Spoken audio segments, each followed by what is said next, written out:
Bonjour à toutes et à tous et merci de nous rejoindre sur RTI 1. L'actualité en Côte d'Ivoire, c'est bien sûr l'inauguration hier dans la commune du Plateau du nouveau siège du ministère de l'Intérieur et de la Sécurité.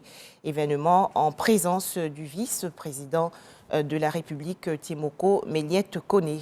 L'édifice situé en face de la cathédrale Saint-Paul est un immeuble de 5 étages constitué de 2 ailes symétriques.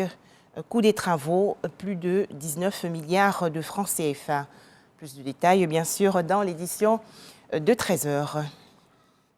Toujours en Côte d'Ivoire, un programme de formation et de coaching à l'endroit des femmes.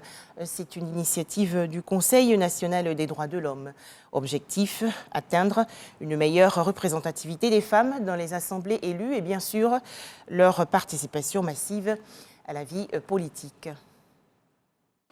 La faible représentativité des femmes dans les sphères décisionnelles et politiques en Côte d'Ivoire a fait l'objet d'un échange suivi de débats au siège social du Conseil national des droits de l'homme. Avec le lancement de la 2e édition du programme de formation et de coaching des femmes en vue d'une participation effective à la vie politique, Namizata Sangari, présidente du CNDH, souligne les raisons de son action. La Côte d'Ivoire a adopté une législation portant 30% de quotas pour la représentation des femmes dans les assemblées élues. Et nous, en tant que Conseil national des droits de l'homme, toutes nos actions accompagnant celles du gouvernement, nous avons décidé de mettre en place ce programme à l'effet d'aider toutes celles qui souhaitent être candidates. Plusieurs personnalités féminines ont par un partage d'expériences édifié les auditrices sur l'épineuse question de la promotion du genre.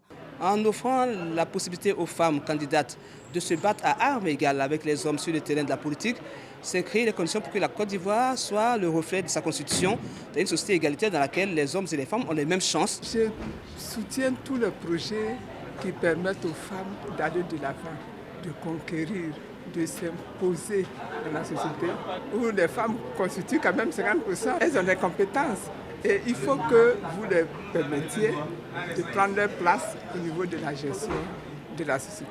La mise en œuvre du programme de formation et de coaching des femmes est prévue dans la période de mars à juillet 2023 dans les locaux du CNDH. On faisait le point avec Sidonie Davila. Des images à présent et direction Korogo dans la région nord du pays avec cet atelier sur la cohésion sociale. Rencontre organisée par le Conseil du coton et de l'anacarde en collaboration avec l'Union des radios de proximité de Côte d'Ivoire.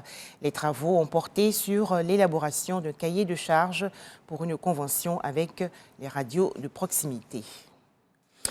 L'actualité hors de chez nous. La télévision française France 24 n'émet plus au Burkina Faso. En effet, les militaires au pouvoir ont coupé sa diffusion sur tout le territoire burkinabé à la suite d'une interview du chef de Al-Qaïda au Maghreb islamique, Hakmi, et cela quelques mois après avoir suspendu la radio RFI. En France, 10e journée aujourd'hui des manifestations contre la réforme des retraites. À noter que plus de 13 000 policiers sont mobilisés pour surveiller les manifestants. Enfin, drame hier à Nashville, dans la région sud des États-Unis. 3 enfants et 3 adultes ont été tués dans une fusillade dans une école presbytérienne privée.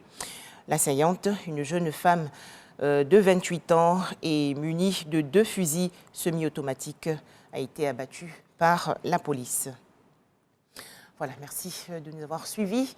Plus de détails dans le journal de 13h.